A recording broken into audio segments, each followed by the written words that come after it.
la première. En fait, voilà, heureux de donner mon témoignage pour l'émission Il était une fois, pour le studio Art & Voice. Je suis Laurent Chadec, je viens de Belgique et je vis à Maurice depuis septembre 2021.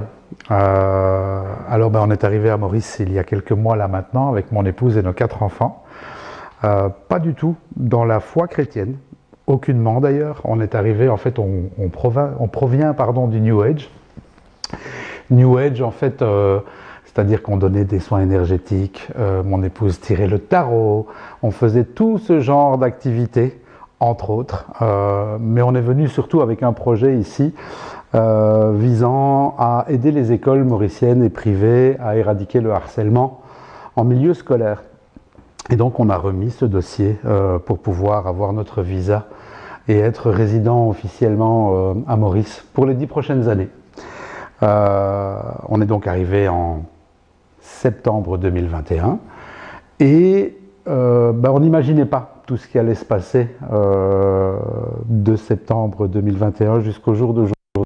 On va dire que en septembre, quand on est arrivé avec toute notre innocence, toute notre envie, et la certitude que tout allait très très bien se passer. Ce qu'on n'imaginait pas, c'est que le Seigneur allait venir nous chercher quelques mois après, 1 an presque et demi après, exactement fin janvier 2023, voilà. Donc il y a 10 mois exactement. Alors il est venu d'une manière un peu spéciale, mais avant de vous expliquer peut-être comment ça s'est passé, je vais peut-être vous donner un petit peu de mon arrière-plan. Et vous raconter un petit peu ce qu'on faisait avant, qui on était. Alors je vais commencer tout de suite. Donc comme je vous l'ai dit, je suis Laurent, je suis marié avec Stéphanie, que vous verrez également dans ce témoignage, et nous avons 4 enfants. Nous nous sommes rencontrés, j'avais 18 ans, elle avait 15 ans, donc ça date quand même d'il y a bientôt 31 ans. J'ai 49 ans aujourd'hui, j'en profite pour le signaler, ça fera des petits likes pour la vidéo. Donc voilà, 31 ans, 4 enfants, et on a eu un chemin assez particulier, c'est-à-dire que moi je viens d'une famille relativement atypique, on va le dire comme ça. J'ai un chemin familial relativement compliqué, on va le dire comme ça aussi, et un chemin tout court très atypique. Alors à 18 ans, je rencontre ma chère et tendre. À 18 ans, je suis déjà hors de chez moi. J'ai déjà quitté le giron familial depuis une grosse année à ce moment-là. Et je m'assume seul pour diverses raisons. Parce que je pense que dans le divorce de mes parents, ça a été un peu compliqué à accepter pour moi. Et on va dire que j'ai choisi de prendre mon indépendance. C'est très compliqué d'arriver dans la vie et dans le monde à 17 ans. On n'est pas prêt, on n'est pas adulte, on n'est pas formé. Et j'avoue qu'avec le recul là maintenant et depuis les 10 mois où je suis dans l'église, j'aurais beaucoup apprécié avoir le Seigneur avec moi à ce moment-là, mais il se fait que c'était pas le temps.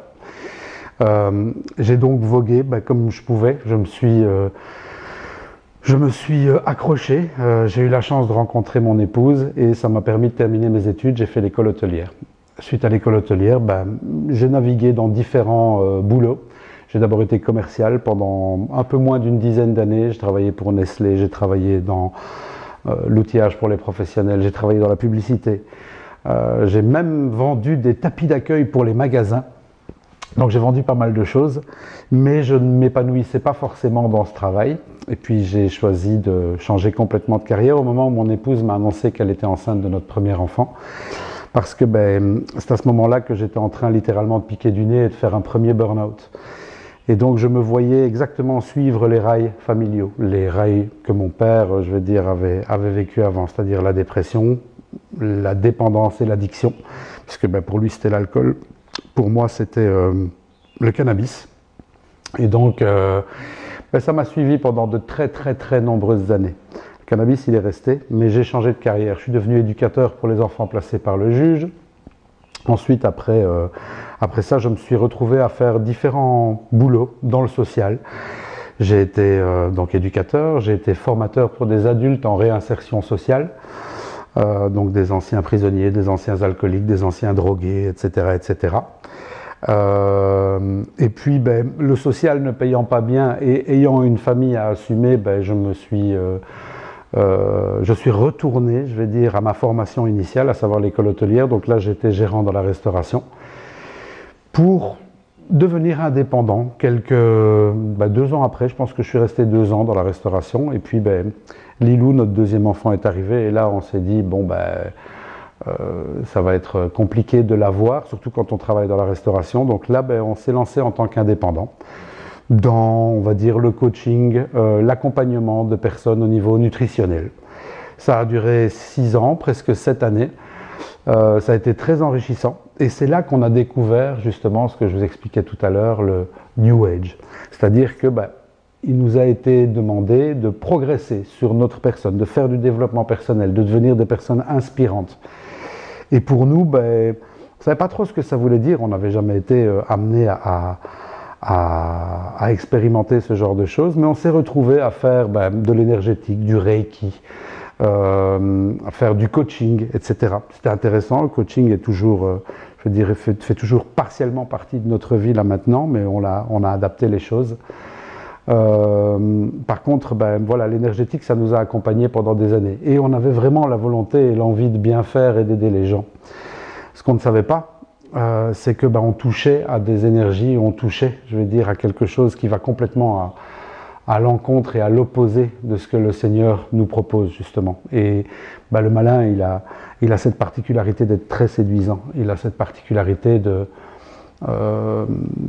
vous offrir un emballage extrêmement séduisant pour que vous sautiez dessus et pour que vous croyiez que vous profitez d'un cadeau qui peut être très sympa. Alors on a cru que ça l'était, sauf que tout notre chemin, et ça a duré pendant pas loin de 15 ans, avec l'énergétique, avec le malin, a été semé d'embûches. On a été ruiné 2 fois, on a été presque à la rue avec toute la famille, on a dû vendre notre maison, enfin ça a été vraiment semé d'embûches.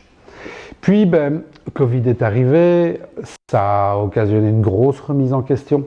On nous a demandé d'arrêter nos activités parce que là, on avait ouvert un cabinet thérapeutique pour accompagner les enfants hypersensibles. Dans le même temps, je donnais des animations dans les écoles belges depuis 6 ans contre le harcèlement, la violence, etc., des formations aux enseignants, etc. Et Covid a fait qu'on s'est retrouvés confinés pendant plus ou moins 2 ans. Ce confinement a été long, ce confinement a été aussi très long financièrement parce que on a de nouveau tout perdu.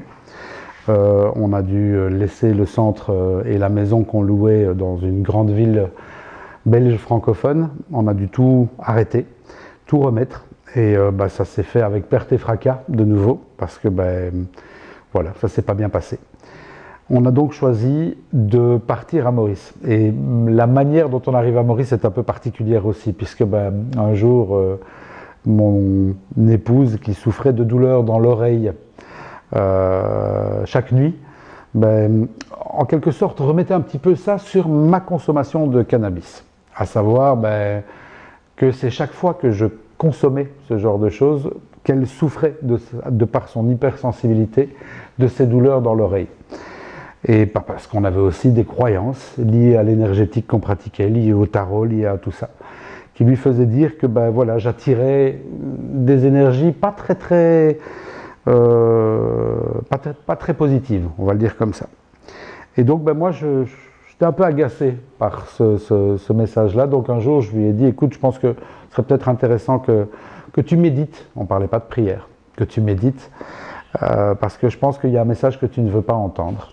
Et que ces douleurs dans l'oreille, c'est peut-être ça que ça veut dire. Alors elle est allée méditer pendant 2 heures et elle est revenue près de moi en disant, écoute, voilà, il y avait bien un message, je te remercie de m'avoir un petit peu obligé à aller chercher ce message, mais il y en avait un. Et il se fait que, en fait, on ne va pas continuer à vivre en Belgique, on va s'expatrier et on va partir à Maurice. Là, je vous avoue que c'était une grosse surprise parce que je ne m'attendais pas à ça.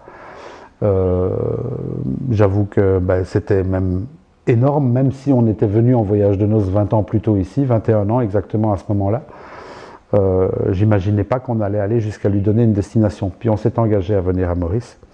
Et c'est là que l'aventure commence. C'est-à-dire que pendant la première année où on arrive, les activités pour lesquelles je suis venu, le harcèlement, etc., ne prennent pas.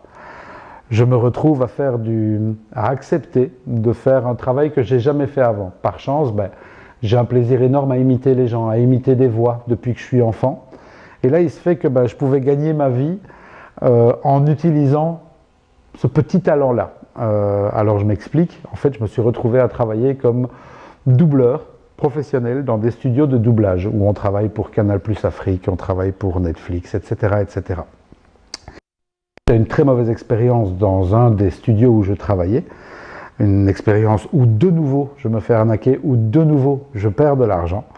On me soumet le numéro de téléphone d'une dame ici à Maurice qui a un studio.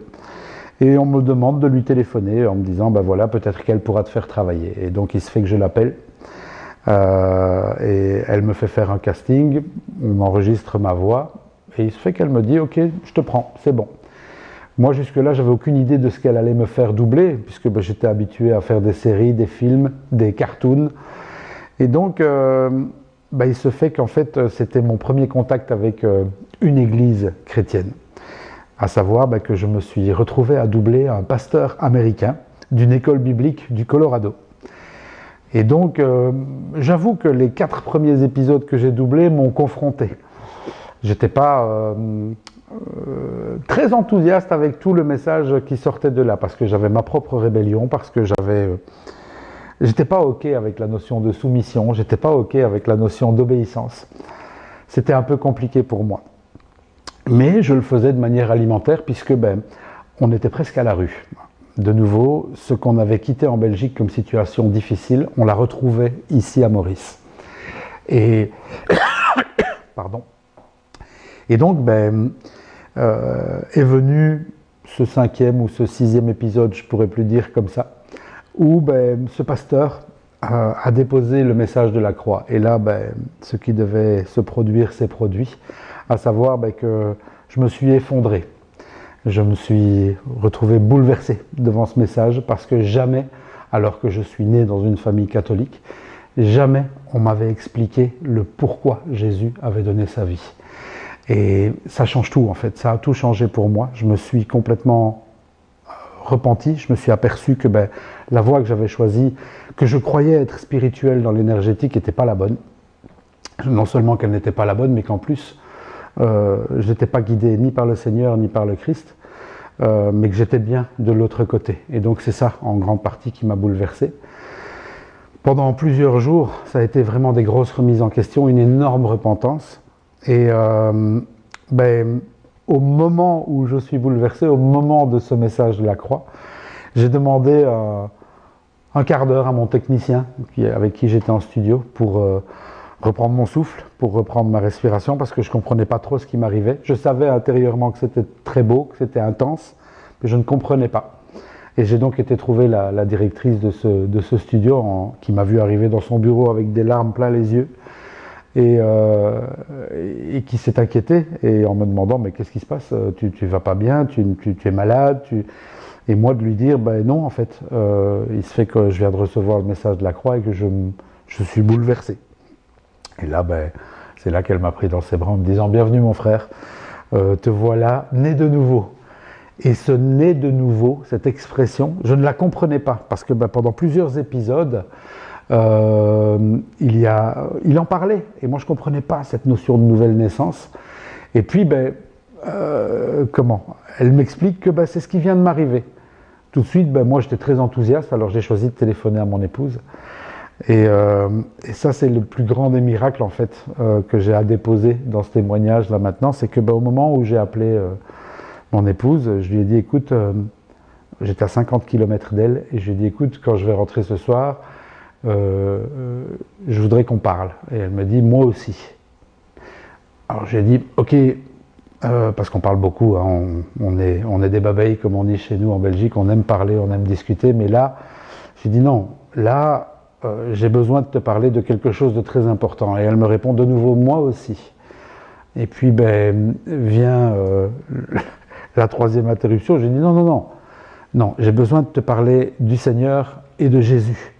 Et là, elle me répond de nouveau, moi aussi.